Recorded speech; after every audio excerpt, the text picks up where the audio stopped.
বাংলা গানের কিংবদন্তি শিল্পী শাহনাজ রহমতুল্লাহর মৃত্যুতে শোক নেমে এসেছে সংগীত ও সংস্কৃতি অঙ্গনে। গুণী এই শিল্পীকে শেষবার মতো দেখতে ছুটে আসেন সংগীত ও সংস্কৃতি অঙ্গনের ব্যক্তিরা। স্বজন হারানোর শোকে তারা বলেন, শাহনাজ রহমতুল্লাহ আজীবন বাঙালির হৃদয়ে বেঁচে থাকবে। বাকিটা জানাচ্ছেন ফখরুল ইসলাম।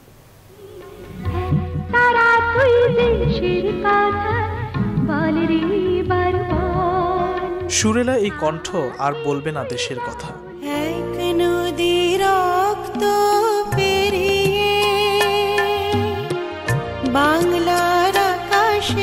মধুমাখা কণ্ঠে বাঙালি আর শুনবে না এমন কালজয়ী গান। শনিবার রাত 11:30টায় শ্বাসকষ্টজনিত কারণে শোক সাগরে ভাসিয়ে পরপারে চলে যান শিল্পী শাহনাজ রহমতুল্লাহ। দীর্ঘদিন পর 26 মার্চ আবারও অনুষ্ঠানে গাইতে চেয়েছিলেন তিনি, কিন্তু মৃত্যু থামিয়ে দিল 50 বছরের গানের পাখিকে।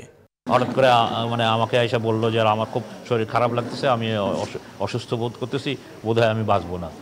মৃত্যুর খবরে রাত থেকে বাড়িধারার বাসায় ছুটে আসেন সংস্কৃতি অঙ্গনের শুভাকাঙ্ক্ষী ও স্বজনরা।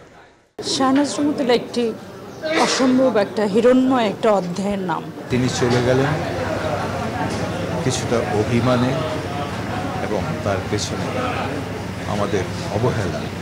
তার গান বিবিসির শ্রোতা জরিপে সর্বকালের শ্রেষ্ঠ বাংলা গানের তালিকায় স্থান পায়। উনি যেভাবেই থাকুন, যে অবস্থাতেই থাকুন, আল্লাহ যেন তাকে বেহেশত নসিব করেন। 1952 সালের 2 জানুয়ারি ঢাকায় জন্ম নেয়া এই শিল্পী 4টি অ্যালবাম, 30টির মতো চলচ্চিত্রের গানে কণ্ঠ দিয়েছেন। মৃত্যুর সময় স্বামী ও 2 সন্তান রেখে যান। রবিবার বাদ জোহর বাড়িধারার কেন্দ্রীয় মসজিদে 67 বছর বয়সী কিংবদন্তি এই শিল্পীর নামাজে জানাজায় অংশ নেন অসংখ্য শুভাকাঙ্ক্ষী ও স্বজনরা।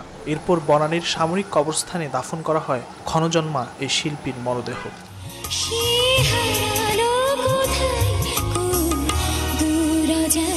ফখরুল ইসলাম, নিউজ 24, ঢাকা।